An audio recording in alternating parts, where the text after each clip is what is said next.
Welcome to Living Fuel TV. I'm KC Craichy with Christian Isakson, back for another segment. Thank you. Great to have you, brother. brother. Thanks. Nice to be here. Christian is Mr. Ironman. If you haven't been following this story, he just accomplished one of those great things. You'll remember last year, Lori Snyder accomplished something fantastic. She was a woman with MS who was not accepting her condition and climbed the top 7 peaks in the world at over 50 years old. She told us that she was the only one that had nutrition when you get above the cloud line, because you can't eat or drink at that level because of the way you feel. You understand this in exercise. So Lori was telling us that she put Living Fuel in her water and everybody else just had water. And so she literally was having nutrition from the time where the oxygen levels wouldn't allow them to eat to the top of the peak. And she was so excited at the top of the peak, she put the Living Fuel flag at the top of Mount Everest with 60-mile-an-hour winds. And why I'm telling you this is because when you tell your story, it isn't just a cool story for people to think. I remember we had a testimony from one of our customers, and she said she had multiple sclerosis, and she would give anything to climb the highest mountain and put the Living Fuel flag at the top of the mountain. Right on. Congratulations on that. So I'm saying that your story helps others overcome things in their lives. And so you having accomplished 5 Ironman distance races in 5 days on 5 islands, it seems impossible to those of us who have tried long distance running. And you know, even on a 10K, a lot of times there are times when your mind says that's enough. That is enough. You can't go anymore. And then people overcome that and they go to 15Ks and so on. So we're going to your story now. Back to your story. We got 5 Ironmen now. We talked about training. You had a disciplined training regimen where you figured out your nutrition, you understand your body, you got feedback from your body, and now you go to the race. You get up in the morning in Hawaii. What's the first thing you do? The first day of Hawaii, the Ironman was reversed. It was a run, then the swim, then the bike, so we could end at the airport and get on the planes and go to the next island. So that was kind of a challenge in itself, starting at 2:30 in the morning. All of us got around together and said a prayer, which was really cool. And then we took off running and then went from there. The first day, the swim had to be moved because the water and the rain over the course. Are you telling me you took off running before you had breakfast? Well, no, of course I had Living Fuel first. Seriously, specifically speaking, the Living Fuel product for me was a great segue in between not only each event, but each event within the event. So I was able to run.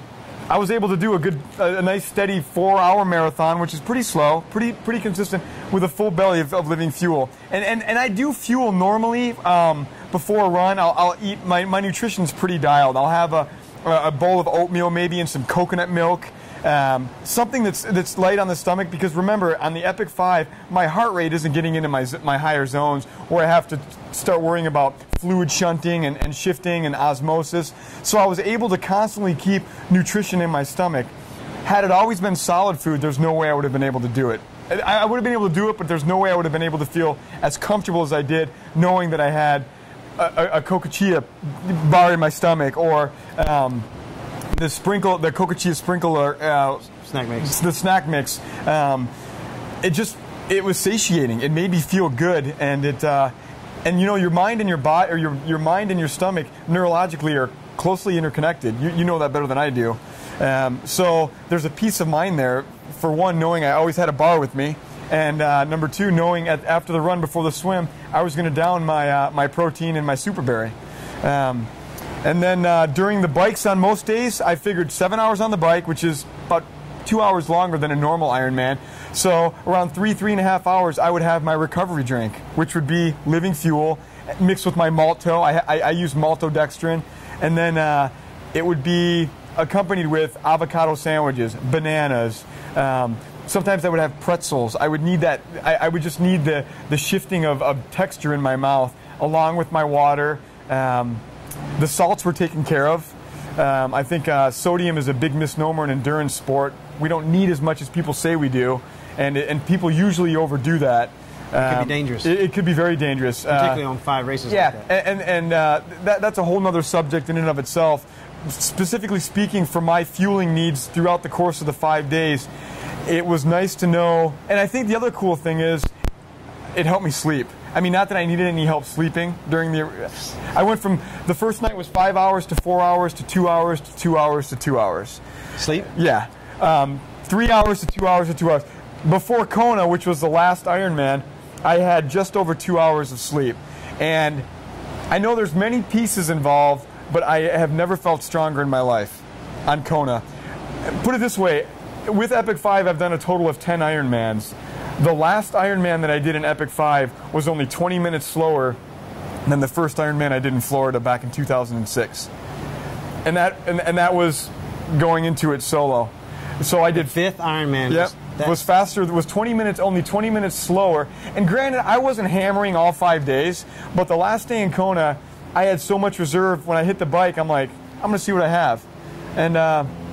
you know, learning to pace yourself in life is a huge lesson anyway. Yep. Because I'm not sure, I mean, surely you couldn't have blown it out every race and made it all the races. No, no. I mean, you know, it's like you got to pace yourself, Yep. and you got such a huge task ahead of you. Yep, and the training leading up to that, I trained in a certain heart rate, with a certain speed, with a certain nutrition plan. If I would have taken that once I got to the race and let my emotions get the better of me and jacked everything up because I felt great, all that 3 or 4 months of solid base camp training with my nutrition would have went out the window, because I'd be training at racing at a different intensity, which would not utilize my nutrition as well, my sleep patterns. It's a very, very intricate planning process. You know, it's interesting. There's a scripture that says that he who rules his own spirit or soul is greater than the man who can take the whole city. Nope, I hear you. So the mental control that you had to put your body under subjection to your mental control is absolutely phenomenal. I think the thing that I had going in my mind over and over again is God equips the called. He doesn't necessarily call the equipped. And for me, when I got the call, I'm like, I'm not ready for this. I don't have despite my endurance background, this is the undertaking that I can't do. But my wife was like, yeah, you can. My son was like, yes, you can. And God's like, what are you talking about? Yeah, you can. Believing in yourself. It is, and not believing the lies. As an endurance athlete, you have to get to the line and you have to tell yourself, I am fast enough, the training's done, my nutrition is set, my bike is dialed, I have the proper gear, I'm ready to go. In my spiritual life, it's the same thing. When you get on the computer, be strong. Don't wander on the mouse pad. Make sure you're a good father. Make sure you love your family. Make sure you love your wife as Christ loved the church. It's not believing the lies that kind of intersect with my life in endurance racing. And I think that's why it's such a good fit for me. Well, that is terrific. Well, again, awesome information. Right on. We're going to get into the details, more details of the race. Here I did this part of the swim, and I did this, and here's the bike, and I did that, and so on. In the next segment. Right on. All right. Well, I hope you enjoyed it. God bless you, and have a great day. Thank you.